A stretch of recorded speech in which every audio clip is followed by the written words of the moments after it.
സ്നേഹം, ദിവ്യസ്നേഹം, സ്നേഹം, ദിവ്യസ്നേഹം. മോശയ്ക്ക് കുറേ സമയം കഴിഞ്ഞിട്ട് കൈക്ക് ഭാരമേറി തളർന്നു പോകുമ്പോൾ ഓട്ടോമാറ്റിക്കായിട്ട് അവിടെ യുദ്ധത്തിൽ പരാജയം സംഭവിക്കുന്നു. ആ സമയത്ത് മോശയുടെ കൂടെ വേറെ 2 പേരും ഉണ്ടായിരുന്നു. ആരാണത്? അഹരോൻ ആരാണെന്ന് നമുക്കറിയാം, ഹൂർ ആരാണെന്ന് അറിയില്ല. എന്താണ്? എല്ലാവർക്കും പാസ്റ്റർമാരെ അറിയാം, എല്ലാവർക്കും ദൈവദാസന്മാരെ അറിയാം, പ്രവാചകന്മാരെ അറിയാം, പുരോഹിതന്മാരെ അറിയാം. എന്നാൽ പ്രാർത്ഥിക്കുന്ന വ്യക്തിയെ ആർക്കും അറിയില്ല. പ്രാർത്ഥിക്കുന്നതായ വ്യക്തിയെ കർത്താവ് നല്ലവണ്ണം അറിയുന്നു. ഓരോ വീട്ടിലും ഓരോ സഭയിലും പ്രാർത്ഥിക്കുന്ന ഒരു വ്യക്തി ഉണ്ടെങ്കിൽ ആ ഗൃഹത്തിന് അനുഗ്രഹമാണ്. പ്രാർത്ഥിക്കുന്ന ഒരു കൂട്ടമുണ്ടെങ്കിൽ ആ സഭയ്ക്ക് അനുഗ്രഹമാണ്. നിങ്ങളുടെ പ്രാർത്ഥനാ കൂട്ടായ്മയ്ക്ക് ഈ ദിവസങ്ങളിൽ ഉണർവ് കുറവാണെന്നാണ് പറയുന്നത്. എല്ലാവർക്കും പാസ്റ്റർമാരാകണം, TV പ്രീച്ചർമാർ ആകണം, സഭയിലെ മൂപ്പന്മാർ ആകണം, കൊയറിലായിരിക്കാൻ വേണ്ടി ആഗ്രഹിക്കുന്നു. എന്നാൽ ഈ സഭയിൽ എനിക്കൊരു സ്ഥാനവും വേണ്ട. ഞാനിവിടെ വന്ന ഒരു മൂലയ്ക്കിരുന്നു കൊണ്ട് ദൈവത്തിൻ്റെ സഭയിലുള്ള വിശ്വാസികൾക്ക് വേണ്ടിയും ദൈവദാസന്മാർക്ക് വേണ്ടിയും ദൈവസഭയ്ക്ക് വേണ്ടിയും ഈ സഭയിൽ അനേകം ആത്മാക്കൾ കടന്നു വരുന്നതിന് വേണ്ടിയും ഞാൻ പ്രാർത്ഥിച്ചുകൊണ്ടേ ഇരിക്കാം. ആരും എന്നെ പരിഗണിച്ചില്ല എങ്കിലും, ആരും എന്നെ പുകഴ്ത്തിയില്ല എങ്കിലും, ആരും എന്നോട് പ്രാർത്ഥിക്കൂ പ്രാർത്ഥിക്കൂ പ്രാർത്ഥിക്കൂ എന്ന് പറഞ്ഞില്ല എങ്കിലും ഞാൻ പ്രാർത്ഥിക്കുമെന്ന് പറയുന്നവരുണ്ടോ? ഒരു ഹൂര് ഇവിടെയുണ്ട്. ഇപ്പോൾ ഈ സന്ദർഭം വന്നതുകൊണ്ട് മാത്രമാണ് അവൻ്റെ പേരെഴുതിയിരിക്കുന്നത്. അവൻ തീർച്ചയായും മോശയുടെ അടുക്കൽ നിന്നുകൊണ്ട് പ്രാർത്ഥിച്ചുകൊണ്ട് യോശുവ അവിടെ കാര്യങ്ങൾ ചെയ്യുകയാണ്, പണികൾ ചെയ്യുന്നു. അതുപോലെ അഹരോനും അവിടെ സംസാരിക്കുകയാണ്. സ്പോക്സ്മാൻ ജനങ്ങൾക്കെല്ലാം നിർദ്ദേശം കൊടുക്കുകയാണ്. എന്നാൽ ഹൂർ ഇവിടെ പ്രാർത്ഥിക്കുകയാണ്. അനേകം ആളുകൾ പ്രാർത്ഥനയുടെ പ്രാധാന്യം എന്തെന്നും പ്രാർത്ഥനയുടെ മൂല്യം എന്തെന്നും മനസ്സിലാക്കുന്നതേയില്ല. ദൈവദാസനും പ്രസംഗിക്കുന്നതായ സമയത്ത് ദൈവദാസി പ്രാർത്ഥിക്കുകയാണെങ്കിൽ വളരെ പ്രതിഫലമുണ്ടാകും. പ്രാർത്ഥിക്കുന്ന വ്യക്തിയെ ആരും കണ്ടില്ല എങ്കിലും അത് വലിയ അനുഗ്രഹത്തിന് കാരണമായി മാറും. അടിസ്ഥാനം എപ്പോഴും കാണുകയില്ല, ബിൽഡിംഗ് ആണ് കാണുന്നത്. ആ അടിസ്ഥാനമാണ് ബിൽഡിംഗ് വഹിക്കുന്നത്. അടിസ്ഥാനത്തിലാണ് അത് നിൽക്കുന്നത്. അത് ആഴത്തിൽ ഉറച്ച് അവിടെ നിൽക്കുന്നത് കൊണ്ടാണ് ഇവിടെ ഈ ബിൽഡിംഗ് ഇത്ര മനോഹരമായി കാണപ്പെടുന്നത്. ഇതെല്ലാവരും കണ്ട് മനോഹരമെന്ന് പറയുന്നു, എന്നാൽ അടിസ്ഥാനം കാണുന്നില്ല. പ്രാർത്ഥിക്കുന്ന വ്യക്തിയെയും അതുപോലെ ആരും കാണുന്നില്ലായിരിക്കാം. എന്നാൽ അവർ ഇരുന്ന് ദൈവത്തോട് പ്രാർത്ഥിക്കുമ്പോൾ അവരുടെ പ്രാർത്ഥന കൊണ്ട്, അവരുടെ നിലവിളി കൊണ്ട് ദൈവം കാര്യങ്ങൾ നടത്തുന്നു. എല്ലാ ദേശത്തും ഓരോ പ്രാർത്ഥന കൂട്ടായ്മ ആവശ്യമാണ്. സുവിശേഷം പ്രസംഗിക്കുന്ന കൂട്ടത്തെ കണ്ടിട്ടുണ്ട്. റോഡുകളിലും പട്ടണങ്ങളിലും ചെന്നിട്ട് സുവിശേഷം ഞങ്ങൾ പ്രസംഗിക്കുന്നു എന്ന് പറഞ്ഞ ആർഭാടം കാണിക്കുന്നവരെ കണ്ടിട്ടുണ്ട്. എന്തെല്ലാമോ ആർഭാട രീതിയിൽ അവർ ചെയ്യുവാൻ വേണ്ടി ആഗ്രഹിക്കുന്നു. ഇതൊന്നും തന്നെ ആവശ്യമില്ല. നിനക്ക് ലോകത്തെ തലകീഴായി മറിക്കണമെന്നുണ്ടെങ്കിൽ, ലോകത്തിലുള്ള മനുഷ്യരെ മാറ്റണമെന്നുണ്ടെങ്കിൽ, അവസ്ഥകൾക്ക് മാറ്റമുണ്ടാക്കണമെങ്കിൽ, തണുത്തുപോയ സഭയെ ഉണർവിലേക്ക് നയിക്കണമെന്നുണ്ടെങ്കിൽ, കുടുംബത്തിലുള്ള വ്യക്തികൾക്ക് മാറ്റമുണ്ടാകണമെങ്കിൽ, പിശാചിൻ്റെ ബന്ധനത്തിൽ നിന്ന് വിടുവിക്കപ്പെടണമെന്നുണ്ടെങ്കിൽ, അതിന് ബലമായ ശക്തിയാണ് പ്രാർത്ഥനാ ശക്തി. ദയവ് ചെയ്ത് പ്രാർത്ഥനയെ ഉപേക്ഷയായി വിചാരിക്കരുത്. എല്ലാവരും പ്രാർത്ഥിക്കണം. ആ പ്രാർത്ഥനാ ഗ്രൂപ്പ് ഇവിടെയുണ്ടല്ലോ, അവർ പ്രാർത്ഥിച്ചോളും, നാം പ്രാർത്ഥിക്കേണ്ട, അങ്ങനെയല്ല നാം ചിന്തിക്കേണ്ടത്. അങ്ങനെയല്ല. യോശുവയും നല്ല പ്രാർത്ഥനാ മനുഷ്യനാണ്. ശരിയാണോ അല്ലയോ? എങ്ങനെയറിയാം? ഈ സാഹചര്യത്തിലാണ് യുദ്ധം ചെയ്യുന്നത്. മറ്റൊരു സമയത്ത് അവൻ എന്തു ചെയ്തിരുന്നു? യോശുവ പ്രാർത്ഥിച്ചപ്പോൾ സൂര്യനും ചന്ദ്രനും പ്രാർത്ഥിച്ച സമയത്ത് സൂര്യൻ അവിടെ നിന്നുപോയി, ചന്ദ്രനും അവിടെ തന്നെ നിന്നു. ഒരു ദിവസം കാണുന്നില്ല എന്ന് പറഞ്ഞ് അനേകം ആളുകൾ ടെൻഷൻ അടിക്കുന്നുണ്ട് ഈ കാലത്ത് അതിനെക്കുറിച്ച്. ഒരു ദിവസം മിസ്സായി പോയിരിക്കുന്നു. അവർക്കത് മനസ്സിലാകാതെ ബൈബിൾ വായിച്ചപ്പോൾ മനസ്സിലായി ഒരു ദിവസം എങ്ങനെയാണ് സൂര്യൻ ചലനമറ്റു നിന്നത്, ചന്ദ്രൻ ചലനമറ്റത്. ഇത് കഥയല്ല പറയുന്നത്, സയൻസ് തെളിയിച്ച കാര്യമാണ്. ഇതുമാത്രമല്ലാതെ യെഹെസ്കേലിന് രോഗം വന്ന സമയം 18 സെക്കൻഡ്, ആ 18 സെക്കൻഡ് മിസ്സായതായിട്ട്, അതും വളരെ കൃത്യമായിട്ട് ബൈബിൾ നോക്കുകയാണെങ്കിൽ ആ മിസ്സായ 18 സെക്കൻഡ് എവിടെയാണെന്ന് ബൈബിളിൽ നമുക്കത് കാണുവാൻ കഴിയും എന്നോർക്കണം. മോശയും പ്രാർത്ഥിച്ചു, യോശുവയും പ്രാർത്ഥിച്ചു. പ്രാർത്ഥന നിന്റേതാണ്. ദൈവദാസൻ പ്രസംഗം ചെയ്യും. എല്ലാവരും പ്രസംഗിക്കുവാൻ യോഗ്യരല്ല, എല്ലാവർക്കും പ്രസംഗിക്കാൻ കഴിയില്ല. അതുപോലെ കൊയറിലുള്ളവർ നല്ലവണ്ണം പാട്ട് പാടും. എല്ലാവർക്കും പാട്ട് പാടാൻ നോക്കിയാൽ അത് കഴിയില്ല. എല്ലാവർക്കും മൂപ്പന്മാരായിരിക്കാൻ കഴിയില്ല. സഭയിൽ ഒരു 3-4 പേർ മൂപ്പന്മാരായിരിക്കും. എന്നാൽ പ്രാർത്ഥന എന്നത് എല്ലാവരും ചെയ്യണം. സഭ ഒരുമിച്ച് പ്രാർത്ഥിച്ചപ്പോൾ ചങ്ങലകൾ അഴിഞ്ഞുപോയി. സോ പ്രാർത്ഥന എന്നത് എല്ലാവർക്കും വേണം. എന്നാൽ ചിലർ പ്രാർത്ഥനയ്ക്ക് വേണ്ടി ദൈവം അഭിഷേകം ചെയ്തവരായി, തിരഞ്ഞെടുക്കപ്പെട്ടവരായി കാണപ്പെടും. ആ പ്രാർത്ഥന ശുശ്രൂഷയിൽ മറ്റുള്ളവർക്ക് വേണ്ടി പ്രാർത്ഥിക്കുന്നതിനായി ദൈവം ചിലരെ നിയമിച്ചിരിക്കുന്നു. നീ ആ കൂട്ടത്തിൽപ്പെടുന്നവനാണോ? നീ അങ്ങനെ ആയിരിക്കുവാൻ ആഗ്രഹിക്കുന്നുണ്ടോ? എങ്കിൽ ഈ ദിവസം നീ പ്രാർത്ഥിക്കുക. അഹരോനും ഹൂരും മോശയോടുകൂടി ആയിരിക്കുമ്പോൾ ഒരുമിച്ച് പ്രാർത്ഥിക്കുകയാണ്. വചനം പറയുന്നു, എവിടെയാണോ 2-3 പേർ എൻ്റെ നാമത്തിൽ ആയിരിക്കുന്നത് അവിടെ ഞാൻ ഉണ്ടായിരിക്കും. പലരും ഇപ്രകാരം പറയുന്നത് കേൾക്കാം, ഞാൻ ആരോടും കൂടെ ചേർന്ന് പ്രാർത്ഥിക്കുകയില്ല, അവരെല്ലാം എൻ്റെ താഴെയാണ്, എൻ്റെ ലെവലിൽ അല്ല എന്ന് പറയും. എന്താണ്? ഒരുമിച്ച് പ്രാർത്ഥിക്കുകയാണെങ്കിൽ അവരെല്ലാവരും ലോ ലെവലിൽ ഉള്ളവരാണ്. ഞാനാണെങ്കിൽ ഹൈ ലെവലിൽ ഉള്ളയാളാണ്, അവരോടൊപ്പം പ്രാർത്ഥിക്കാൻ കഴിയില്ല. നീ യഥാർത്ഥ പ്രാർത്ഥനാ മനുഷ്യനാണെങ്കിൽ, നിന്നേക്കാൾ എളിയവരായിരിക്കുന്നവരോട് കൂടെ നീ പ്രാർത്ഥിക്കുകയാണെങ്കിൽ നീ ഒരിക്കലും താഴ്ന്നു പോവുകയില്ല. അവർ ഉണർവിലേക്ക് വരാനിടയാകും. നീ പ്രാർത്ഥനയിൽ ശക്തമായി നിൽക്കുകയാണെങ്കിൽ മറ്റുള്ളവരോടൊപ്പം ചേർന്ന് നീ പ്രാർത്ഥിച്ചാൽ അവർ നിന്നെ ശക്തമാക്കും. 2 പേർ ചേർന്ന് കരങ്ങൾ കോർത്തു പിടിച്ച് പ്രാർത്ഥിക്കാൻ വേണ്ടി പറയുമ്പോൾ ഒരാൾ പ്രാർത്ഥനാ മനുഷ്യനാണെങ്കിൽ എതിർവശത്ത് നിൽക്കുന്ന വ്യക്തി പ്രാർത്ഥന ചെയ്യുന്നവനല്ല എങ്കിൽ ഈ വ്യക്തി ചെയ്യുന്ന പ്രാർത്ഥന കേട്ടിട്ട് മറുവശത്തുള്ള വ്യക്തിയും അതുപോലെ കേട്ടിട്ട് പ്രാർത്ഥിക്കുവാൻ ഇടയാകും. 2-3 പേർ ചേർന്ന് പ്രാർത്ഥിക്കണം. എല്ലായ്പ്പോഴും പറ്റിയില്ലെങ്കിലും ഞാൻ വലിയ പ്രാർത്ഥനാ മനുഷ്യനാണ്, അവിശ്വാസികളോട് കൂടെ ചേർന്ന് പ്രാർത്ഥിക്കില്ല, എൻ്റെ വീട്ടിൽ ആരും ശരിയായിട്ടില്ല, ഞാൻ ഒരുവൻ മാത്രമാണ് നന്നായിരിക്കുന്നത്, അങ്ങനെ നീ വിചാരിക്കുകയാണെങ്കിൽ പ്രവർത്തിച്ചാൽ ആരും തന്നെ മാറാനിടയാകില്ല.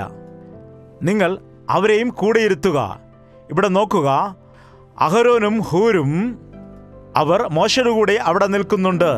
മോശ പ്രാർത്ഥിക്കുന്ന സമയത്ത് മോശയോടൊപ്പം ചേർന്ന് അവരും അവിടെയുണ്ട്. എന്നാൽ ഒരു സമയമെത്തിയ സമയത്ത് അവരുടെ ജീവിതത്തിലും എന്താണ് വന്നത്? അവർക്കും ഉണർവ് വന്നതുകൊണ്ട്, അവർക്കൊരു ചിന്ത വന്നതുകൊണ്ട് ഒരു കല്ലെടുത്തു കൊണ്ടുവന്നിട്ട് അവിടെ അദ്ദേഹത്തെ ഇരുത്തി. അഹരോൻ ഒരു വശത്തും ഹൂർ മറ്റൊരു വശത്തും നിന്ന് അവൻ്റെ കൈ പിടിച്ചു സഹായിക്കാനിടയായി. പ്രാർത്ഥിക്കുന്ന വ്യക്തികൾക്ക് ഇങ്ങനെ സഹായിക്കുന്ന ആളുകൾ ആവശ്യമാണ്. ഈ കാലത്ത് പ്രാർത്ഥിക്കുന്നതായ മനുഷ്യരുടെ കൈകളെ ബലപ്പെടുത്തുകയല്ല, താങ്ങുകയല്ല, പ്രാർത്ഥിക്കുന്നവരുടെ കൈകളെ പിടിച്ച് വലിക്കുകയാണ്. ഒരു ദൈവദാസൻ വേല ചെയ്യുമ്പോൾ ആ ദൈവവേലയിൽ സഹായിക്കുകയും താങ്ങായി നിൽക്കുകയും ചെയ്യുന്ന ആളുകളാണ് വേണ്ടതല്ലാതെ ഇന്ന് ദൈവദാസന്മാരുടെ കരം പിടിച്ച് വലിക്കുന്നവരുള്ളത് കൊണ്ട്, അവരെ വീഴിക്കുന്നവർ ഉള്ളതുകൊണ്ട് ഈ കാലത്ത് ദൈവവേല ഒരുപാട് താഴ്ന്ന ലെവലിലേക്ക് പോവുകയാണ് ചെയ്യുന്നത്. അഹരോനും ഹൂരും മോശയുടെ കൈ എടുത്തു പിടിച്ച സമയത്ത് മോശയ്ക്ക് വീണ്ടും കൈയുയർത്താൻ സഹായമായി. അങ്ങനെ യുദ്ധത്തിൽ വലിയ ജയമുണ്ടായി. സൂര്യൻ അസ്തമിക്കുന്നത് വരെയും അമാലേക്കർ എല്ലാവരും യുദ്ധത്തിൽ എന്താണ്? പരാജയപ്പെട്ടുപോയി. പുറപ്പാട് പുസ്തകം 17-ാം അധ്യായം 15-ാം വാക്യം. പിന്നെ മോശ ഒരു യാഗപീഠം പണിതു, അതിന് യഹോവ നിസ്സി, യഹോവ നിസ്സി, നിസ്സി എന്ന് പറഞ്ഞാൽ യഹോവ എൻ്റെ കൊടി. മറ്റൊരു അർത്ഥം ഇതാണ്, ജയം. കൊടി എപ്പോഴാണ് കാണിക്കുന്നത്? ജയം വരുന്ന സമയത്ത്. ജയത്തിൻ്റെ കൊടി. ദൈവം ജയാളിയാണ്. പ്രാർത്ഥനയിൽ കൂടി ജയിക്കുവാൻ കഴിയും. ചില ആളുകൾ പറയും നമ്മുടെ ജീവിതത്തിൽ ജയമില്ല എന്ന്. എൻ്റെ പ്രവൃത്തിയിൽ ജയമില്ല, എൻ്റെ പരീക്ഷയിൽ ജയമില്ല, എൻ്റെ ജീവിതത്തിൽ ഒരു തരത്തിലും എനിക്ക് ജയിക്കുവാൻ കഴിയുന്നില്ല എന്ന്, എൻ്റെ ജീവിതത്തിൽ എല്ലാ രീതിയിലും ഞാൻ വീണു പോകുകയെന്ന് പറയുന്ന ആളുകൾ ദൈവത്തിൻ്റെ സന്നിധിയിലിരുന്ന് മുഴങ്കാലിൽ പ്രാർത്ഥിക്കുകയാണെങ്കിൽ, കരമുയർത്തി പ്രാർത്ഥിച്ചാൽ അത്ഭുതങ്ങൾ നടക്കും. ഒന്നാമതായി കരമുയർത്തി പ്രാർത്ഥിച്ച മോശയിൽ കൂടി അമാലേക്കരെ എല്ലാവരെയും, അമാലേക്കർ എന്ന് പറഞ്ഞാൽ ജഡപ്രകാരം ജീവിക്കുന്നവർ, ജഡത്തിൻ്റെ ഇഷ്ടങ്ങൾക്ക്, ലോകത്തിൻ്റെ മോഹങ്ങൾക്ക്, ദൈവത്തിന് എതിരായി ജീവിക്കുന്ന ആളുകളെക്കുറിച്ച് പറയുന്നതാണിവിടെ. നമ്മുടെ ജീവിതത്തിലും ഈ ലോകത്തിൻ്റെ മോഹവും ജഡത്തിൻ്റെ ഇഷ്ടങ്ങളും ദൈവത്തിൽ സംശയിക്കുന്നതായ മനസ്സും ഇതിനെല്ലാം ജയിക്കണമെന്നുണ്ടെങ്കിൽ, ഇതെല്ലാം പിശാചിൻ്റെ പ്രവൃത്തി ആയിരിക്കുന്നതിനാൽ അത് ജയിക്കണമെങ്കിൽ നാം കരങ്ങൾ ഉയർത്തി പ്രാർത്ഥിക്കേണ്ടതാണ്. നമ്മുടെ ശരീരത്തെ അശുദ്ധിയാക്കുവാൻ പാടില്ല. ശരീരത്തെ നാം നശിപ്പിക്കരുത്. ശരീരത്തെ മഹത്വപ്പെടുത്തുക. ഉപവാസത്തോടുകൂടി പ്രാർത്ഥിക്കുക.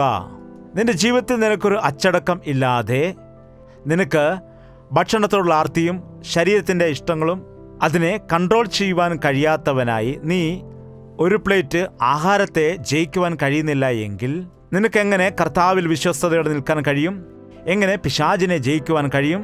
അതുകൊണ്ട് നമ്മുടെ ജീവിതത്തിൽ ഉപവസിക്കാൻ വേണ്ടി നാം ശീലിക്കേണ്ടതാണ്. എത്ര പേർ ഉപവാസത്തോടെ പ്രാർത്ഥിക്കുന്നുണ്ടെന്ന്? ചിലർ ചോദിക്കാറുണ്ട്, എത്ര സമയം ഉപവസിക്കണം, എത്ര ദിവസം ഉപവസിക്കണം? ഇത് മാക്സിമം നാം കഴിച്ച ആഹാരം ദഹിക്കാൻ നമ്മുടെ ശരീരത്തിൽ എത്ര സമയമെടുക്കും? 3-4 മണിക്കൂർ. കട്ടിയുള്ള ആഹാരമാണെങ്കിൽ കുറച്ച് സമയമെടുക്കും. ഫ്രൂട്ട്സ് ആണെങ്കിൽ പെട്ടെന്ന് കഴിയും. നാം കഴിക്കുന്ന ആഹാരത്തിന് അനുസരിച്ചാണ്. നാം കട്ടിയുള്ള ആഹാരം കഴിക്കുകയാണെങ്കിൽ അതിൻ്റെ സമയം കൂടുതൽ ആയിരിക്കും. അതുകൊണ്ട് 5 മണിക്കൂർ ഞാൻ കഴിക്കാതിരുന്നിട്ട് കഴിക്കുമെന്ന് പറഞ്ഞാൽ അത് ഉപവാസമല്ല. സോ മിനിമം ഉപവാസം എത്ര സമയം ഉണ്ടായിരിക്കണം? 10 മണിക്കൂർ. നിനക്ക് സൗകര്യപ്രദമായ സമയം നോക്കൂ. രാവിലെ 7 മണി മുതൽ ഉപവാസത്തിലായിരിക്കുന്നുവെങ്കിൽ രാവിലെ 7 മണി മുതൽ 5 മണി വരെ ഉപവസിക്കുക. രാവിലെ എന്തെങ്കിലും കഴിക്കൂ ലൈറ്റായിട്ട്. എന്നാൽ ഒരു 10 മണിക്കൂർ. ഇല്ല വൈകുന്നേരമാണ് എങ്കിൽ ഉച്ചയ്ക്ക് ഭക്ഷണം കഴിച്ച ശേഷം 5 മണി കഴിഞ്ഞ ശേഷം ഇനി ഒരു 10 മണിക്കൂർ, അതായത് രാത്രി 12 മണി കഴിഞ്ഞ് അല്ലെങ്കിൽ 1 മണി വരെ ഭക്ഷണം കഴിക്കാതിരിക്കുക. അത് ഒരു നേരമുള്ള ഉപവാസമാണ്. നീ ഒരു ദിവസം ഉപവസിക്കുകയാണെങ്കിൽ വെരി ഗുഡ്.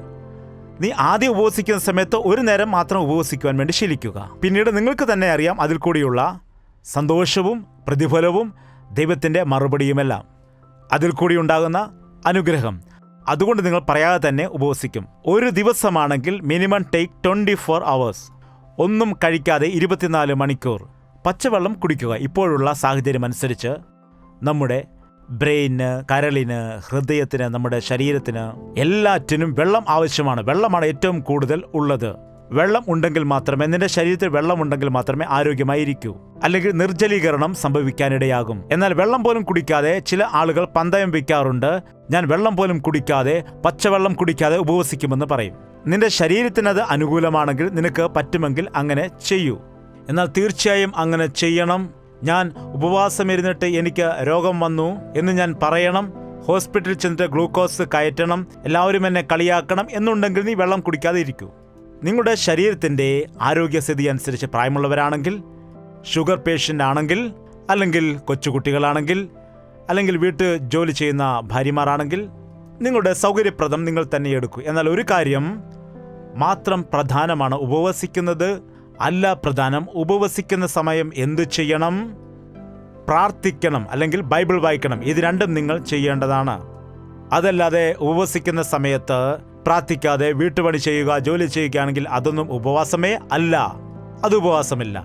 അതുകൊണ്ടാണ് ഒരു നേരമാണെങ്കിൽ 10 മണിക്കൂർ വീട്ടുകാരോട് പറയുക, നിന്റെ കാര്യങ്ങളെല്ലാം ചെയ്യുക. താക്കോൽ ആരുടെയെങ്കിലും കയ്യിൽ കൊടുക്കുക. അല്ലെങ്കിൽ ഉപവാസ പ്രാർത്ഥന കഴിഞ്ഞ് വരുമ്പോൾ, മമ്മി താക്കോൽ എവിടെയാണ്, മമ്മി കാപ്പിപ്പൊടി എവിടെയാണ്, മമ്മി പഞ്ചസാര എവിടെ? കർത്താവേ സ്തോത്രം. ആ പഞ്ചസാര കൊണ്ടുപോ. കർത്താവേ സ്തോത്രം. ആ താക്കോൽ കൊണ്ടുപോ. പലരും പറയുന്നത് ഞാൻ കേട്ടിട്ടുണ്ട്, ഉപവസിച്ച് പ്രാർത്ഥിച്ചിട്ടും എൻ്റെ ജീവിതത്തിൽ ഒന്നും തന്നെ സംഭവിക്കുന്നില്ല എന്നത്. എന്തുകൊണ്ടാണ് നടക്കാത്തത്? നിന്റെ മനസ്സ് നീ ഏകാഗ്രമാക്കാതെ, നീ പല പല കാര്യങ്ങളിൽ ഇടപെട്ടിട്ട്, നീ ദൈവത്തിൻ്റെ സന്നിധിയിൽ കോൺസെൻട്രേഷൻ ചെയ്യാതെ, സംശയം ഇല്ലാതെ, കോപം ഇല്ലാതെ, ശുദ്ധഹൃദയത്തോട് ഏകനായ ദൈവത്തോട് പോരാടുകയാണ് എങ്കിൽ, മോശ എന്തിനാണ് പർവ്വതത്തിൽ കയറിയത്? എന്തിനാണ് മലമുകളിൽ കയറി പ്രാർത്ഥിച്ചത്? വീട്ടിലിരുന്ന് പ്രാർത്ഥിക്കാമായിരുന്നല്ലോ. വീട്ടിലിരുന്ന് പ്രാർത്ഥിച്ചാൽ നമുക്ക് എല്ലാ കാര്യങ്ങളും ഓർമ്മിക്കാനിടയാകും. വീട്ടിലിരുന്ന് പ്രാർത്ഥിക്കുമ്പോൾ ഫോൺ അടിക്കാനിടയാകും, കോളിംഗ് ബെൽ അടിക്കും. എന്താണ് വീട്ടിൽ നിന്ന് പ്രാർത്ഥിച്ച? ഭർത്താവ് വരും, അല്ലെങ്കിൽ ഭാര്യ വരും, കുഞ്ഞുങ്ങൾ വരും, എന്തെങ്കിലുമൊക്കെ ഇങ്ങനെ നടന്നുകൊണ്ടേയിരിക്കും. അതുകൊണ്ടാണ് പ്രാർത്ഥനയ്ക്ക് വേണ്ടി നമുക്കൊരു സ്ഥലം ഉണ്ടായിരിക്കണം. യേശുക്രിസ്തു ഗത്സമനയിൽ പോയി പ്രാർത്ഥിച്ചു. ഒലിവ് മലയിൽ പോയിരിക്കുമായിരുന്നു, ഏകനായി പോയി പ്രാർത്ഥിക്കുമായിരുന്നു. എന്താണ്? ഒഴിഞ്ഞൊരു കോണിലേക്ക് പോകൂ, അല്ലെങ്കിൽ മുറിയിൽ പോകൂ, അല്ലെങ്കിൽ പറയൂ ഡിസ്റ്റർബ് ചെയ്യരുന്ന്, അല്ലെങ്കിൽ വീട്ടിലെ പണികൾ എല്ലാം തന്നെ ആദ്യമേ ചെയ്തു തീർക്കുക. എന്നിട്ട് അവരോട് പറയുക, ഞാനൊരു 10 മണിക്കൂർ പ്രാർത്ഥിക്കാൻ പോകുകയാണ്, നിങ്ങൾ ദയവ് ചെയ്ത് എന്നെ ശല്യം ചെയ്യരുത് എന്ന് പറഞ്ഞ് യഥാർത്ഥമായി പ്രാർത്ഥിക്കാൻ തുടങ്ങൂ. എന്നിട്ട് നിങ്ങൾ പ്രാർത്ഥിച്ചിട്ട് ആ വിഷയങ്ങളിൽ നിങ്ങൾക്ക് അത്ഭുതങ്ങൾ കാണാൻ കഴിയുന്നില്ലെങ്കിൽ പിന്നെ വന്ന് എന്നോട് നിങ്ങൾ ചോദിക്കൂ. എന്താണ്? പ്രാർത്ഥിക്കുന്നു എന്ന് നിങ്ങൾ പറയുന്നതല്ലാതെ സ്വർഗത്തിലേക്ക് നിങ്ങളുടെ കരങ്ങളെ നിങ്ങൾ ഉയർത്തുന്നില്ല. സ്വർഗത്തിലേക്ക് നിങ്ങളുടെ സ്വരം എത്തുന്നില്ല. അതുകൊണ്ടാണ് മറുപടി വരാത്തത്. അല്ലാതെ കേൾക്കാതിരിപ്പാൻ തക്കവണ്ണം അവൻ്റെ ചെവി മന്ദമായിട്ടില്ല. He's never too busy. ചിലർ പറയാറുണ്ട്, ആ ദൈവം വളരെ ബിസിയാണ്, അനേകം ആളുകൾ പ്രാർത്ഥിക്കുന്നതല്ലേ, അവർക്കെല്ലാം മറുപടി കൊടുക്കേണ്ടതില്ല, അതുകൊണ്ട് ബിസിയാണെന്ന്, പെൻഡിങ്ങിൽ വെക്കുമെന്ന്. എന്താണ്? പെൻഡിങ്ങിൽ വെക്കുകയില്ല ഒന്നും അവൻ. എന്താണ്? എത്ര ആളുകൾ നിലവിളിച്ചാലും അത്രയും ആളുകൾക്ക് മറുപടി കൊടുക്കുവാൻ കഴിയുന്ന ജീവനുള്ള ദൈവമാണവൻ. മഹോന്നതനായ ദൈവമാണ്. എന്താണ്? ആകാശം എൻ്റെ സിംഹാസനം, ഭൂമി പാദപീഠവുമായിരിക്കുന്നവൻ. നിങ്ങളുടെ പ്രാർത്ഥനയ്ക്ക് മറുപടി വരാത്തതിൻ്റെ കാരണം നിങ്ങളുടെ അകൃത്യങ്ങൾ ദൈവത്തിനും നിങ്ങൾക്കും മധ്യയിൽ തടസ്സമായി നിൽക്കുന്നു. എന്തെങ്കിലും ഒരു തടസ്സമുണ്ടാകുന്നു. ഈ ദിവസം മുതൽ നിങ്ങൾ പരിശ്രമിക്കൂ. പ്രാർത്ഥനയ്ക്ക് വേണ്ടി നിങ്ങളെ സമയം വേർതിരിക്കൂ. പ്രാർത്ഥനയ്ക്ക് വേണ്ടി ഒരു സ്ഥലം ഒരുക്കുക. 10 മണിക്കൂർ നിങ്ങൾ ഉപവസിച്ച് പ്രാർത്ഥിക്കാൻ വേണ്ടി പരിശ്രമിക്കൂ. നിങ്ങളുടെ പ്രശ്നങ്ങൾ ഒരു പേപ്പറിൽ എഴുതുക, അല്ലെങ്കിൽ ഒരു ബുക്കിൽ എഴുതുക. അത് വായിക്കുക. അത് ദൈവസന്നിധിയിൽ വെച്ചിട്ട് നിങ്ങൾ പ്രാർത്ഥിക്കുക. അത് കീറിക്കളയേണ്ട ആവശ്യമില്ല. നിങ്ങൾ പേപ്പറിൽ എഴുതിയിരിക്കുന്ന ദൈവത്തെ കാണിക്കുവാൻ വേണ്ടിയല്ല, നിങ്ങൾക്ക് ഓർമ്മയുണ്ടാകാൻ. അവനറിയാം നിങ്ങൾക്ക് എന്താണ് ആവശ്യമെന്ന്. എന്നാൽ നിങ്ങൾ ചോദിക്കൂ. നിങ്ങൾ എൻ്റെ നാമത്തിൽ അപേക്ഷിച്ചാൽ ഞാൻ നിങ്ങൾക്കത് നൽകും. അതുകൊണ്ട് പ്രാർത്ഥനയിൽ കൂടി അസാധ്യങ്ങൾ സാധ്യമാകും. അത്ഭുതങ്ങൾ സംഭവിക്കും. പ്രശ്നങ്ങൾ മാറും. അത് നാം വിശ്വസിച്ചാൽ ഉപവാസ പ്രാർത്ഥന ആവശ്യമാണ്. മുഴങ്കാൽ മടക്കി പ്രാർത്ഥിക്കേണ്ട ആവശ്യമാണ്. കൈകൾ ഉയർത്തി പ്രാർത്ഥിക്കേണ്ടത് ആവശ്യമാണ്. പ്രാർത്ഥനാ രീതികളിൽ ഏറ്റവും പ്രധാനപ്പെട്ടത്, ഏറ്റവും കൂടുതൽ മറുപടി കിട്ടുന്ന പ്രാർത്ഥന മുഴങ്കാലിലുള്ള പ്രാർത്ഥന, കൈകൾ ഉയർത്തിയുള്ള പ്രാർത്ഥന, ഉപവാസ പ്രാർത്ഥന. ഉപവാസത്തിൽ നിന്ന് കൈകൾ ഉയർത്തി പ്രാർത്ഥിച്ചാൽ, ഉപവാസത്തിൽ നിന്ന് മുഴങ്കാൽ മടക്കി പ്രാർത്ഥിച്ചാൽ അത്ഭുതങ്ങൾ നമ്മുടെ ജീവിതത്തിൽ കാണാൻ കഴിയും. ഒരിക്കലും ദേവദാസന്റെ മേലോ സഭയുടെ മേലോ അമ്മയുടെ പ്രാർത്ഥന, അപ്പന്റെ പ്രാർത്ഥന, അവരുടെ പ്രാർത്ഥന, ഇവരുടെ പ്രാർത്ഥന എന്നൊന്നും പറയരുത്. എല്ലാവരും പ്രാർത്ഥിക്കേണ്ടത് ആവശ്യമാണ്. എല്ലാവർക്കും ശ്വാസം എടുക്കേണ്ടത് എത്ര ആവശ്യമായിരിക്കുന്നുവോ അതുപോലെ പ്രാർത്ഥന എന്ന ഓക്സിജൻ നമുക്കെല്ലാവർക്കും ആവശ്യമാണ്. അതുകൊണ്ട് നിങ്ങൾ എല്ലാവരും ദൈവസന്നിധിയിൽ പ്രാർത്ഥിച്ചു നോക്കുക.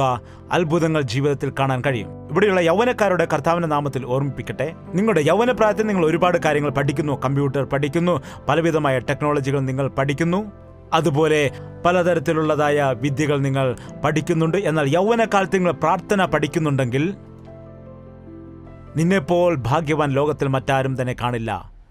യൗവനകാലത്ത് പ്രാർത്ഥിച്ച ദാനിയേലിന്റെ ജീവിതം നോക്കൂ. യൗവനകാലത്തിൽ പ്രാർത്ഥിച്ചതായ ശദ്രക്, മേശക്, അബേദ്നെഗോവിനെ നിങ്ങൾ നോക്കൂ. യൗവനപ്രായത്തിൽ തൻ്റെ ജീവിതം കർത്താവിനെ ഏൽപ്പിച്ചു കൊടുത്ത മോശയെ നിങ്ങൾ നോക്കൂ. എത്രയോ അത്ഭുതങ്ങൾ അവരിൽ കൂടി ദൈവം ചെയ്യുവാനിടയായി. യൗവനക്കാരനായ യോശുവയെ നിങ്ങൾ നോക്കുക. ആര് ചോദിച്ചാലും പ്രാർത്ഥനയിൽ കൂടി വൻ കാര്യങ്ങൾ ചെയ്തത് ആരാണെന്ന് ചോദിച്ചാൽ 30 വയസ്സ് ഉള്ള സമയത്ത് കർത്താവിനെ ഏൽപ്പിച്ചു കൊടുത്തവർ, 19-20 വയസ്സുള്ളപ്പോൾ കർത്താവിനെ ഏൽപ്പിച്ചു കൊടുത്ത വ്യക്തികളും ഉണ്ട്. നിങ്ങളുടെ ജീവിതത്തിൽ എന്തു തന്നെ ചെയ്താലും നിങ്ങൾ പ്രാർത്ഥിക്കുക. പറയൂ, എന്തു ചെയ്യുവാൻ ആഗ്രഹിച്ചാലും പ്രാർത്ഥിക്കുക. പ്രാർത്ഥനയിൽ കൂടി പ്രാരംഭിച്ചത് ഒന്നും വിഫലമായി പോവുകയില്ല. എന്നാൽ പ്രാർത്ഥന ചെയ്യാതെ നീ എത്ര വലിയ കഴിവാണെങ്കിലും, എത്ര വലിയ ജ്ഞാനവും, എത്ര വലിയ പണം അതിനുവേണ്ടി ഉപയോഗിച്ചാലും, സ്വർഗത്തിൻ്റെ സഹായം ഇല്ലാതെ, കർത്താവിൻ്റെ അനുഗ്രഹീതകരം ഇല്ലാതെ നിങ്ങൾ ചെയ്യുന്നതൊന്നും തന്നെ സാധിക്കുകയില്ല. ദൈവത്തോട് നമുക്ക് നിലവിളിക്കാം. നമ്മുടെ ജീവിതത്തിൽ പ്രശ്നങ്ങളുണ്ട്, കുടുംബത്തിൽ പ്രശ്നങ്ങളുണ്ട്, ദേശത്തിൽ പ്രശ്നങ്ങളുണ്ട്, നമ്മുടെ ലോകം എങ്ങോട്ടോ പോയിക്കൊണ്ടേയിരിക്കുന്നു. കർത്താവിന് വേണ്ടി നമുക്ക് ഒരുങ്ങിയിരിക്കാം. കഷ്ടങ്ങളും ഞെരുക്കവും വരുമ്പോൾ മാത്രമേ പ്രാർത്ഥന ചെയ്യുവാൻ കഴിയൂ. ഒരു കാര്യം കൂടെ പറഞ്ഞിട്ട് ഞാൻ അവസാനിപ്പിക്കാൻ ആഗ്രഹിക്കുന്നു. എപ്പോൾ വരെ നമുക്ക് പ്രാർത്ഥിക്കാൻ കഴിയും?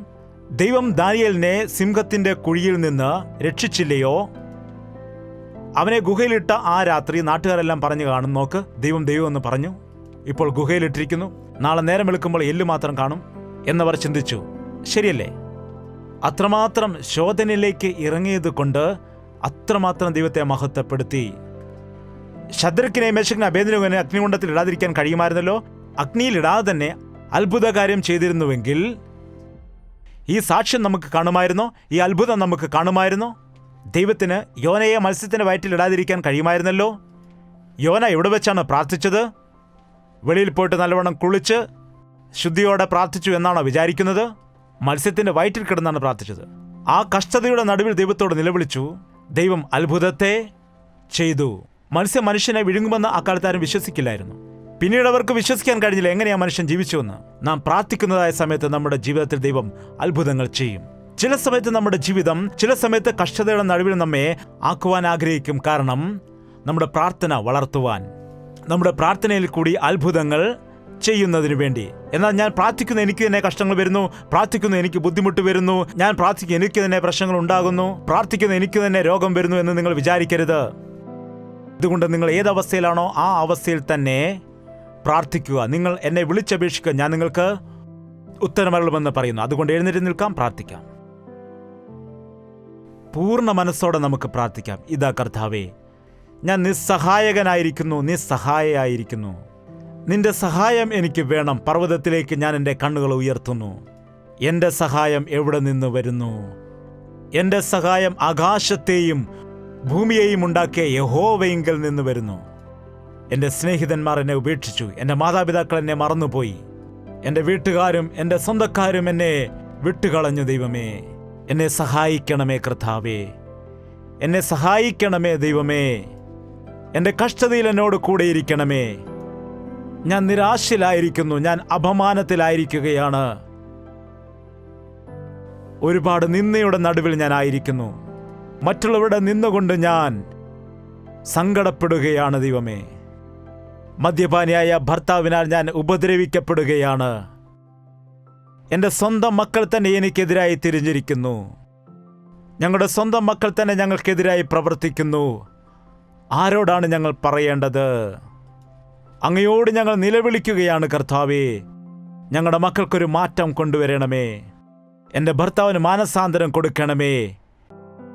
ഈ കഷ്ടതയിൽ ഞാൻ നിന്നോട് നിലവിളിക്കുന്നു.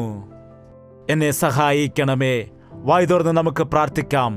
പരിശുദ്ധനായ സ്നേഹമുള്ള പിതാവേ, ഒരു പ്രാവശ്യം ഞങ്ങളെ ഒന്ന് നോക്കണമേ. കരങ്ങൾ ഉയർത്തിക്കൊണ്ട് നിന്റെ സന്നിധിയിൽ ഞങ്ങൾ നിൽക്കുകയാണ്. നിന്റെ കരങ്ങളിലേക്ക് ഞങ്ങളെ തന്നെ ഞങ്ങൾ ഏൽപ്പിച്ചു തരികയാണ്.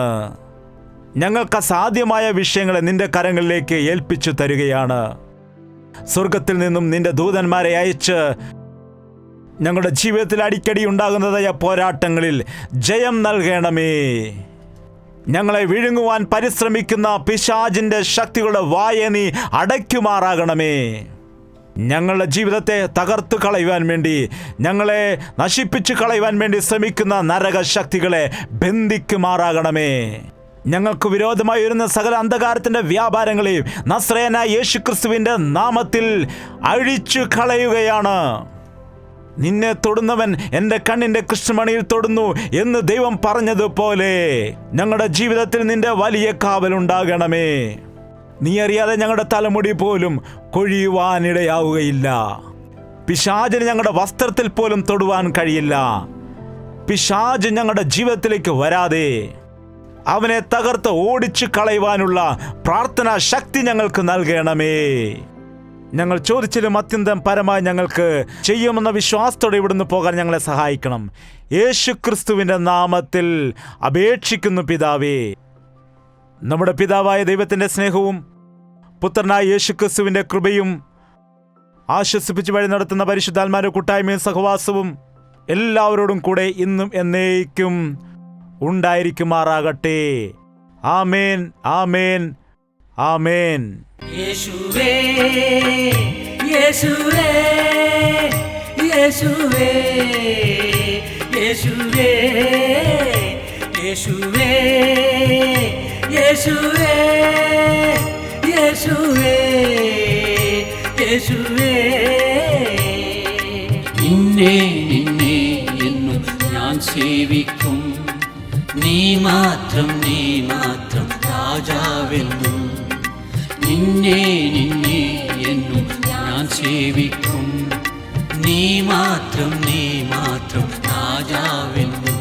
യേശുവേ, യേശുവേ, യേശുവേ, യേശുവേ, യേശുവേ, യേശുവേ, യേശുവേ, യേശുവേ, യേശുവേ, യേശുവേ, യേശുവേ.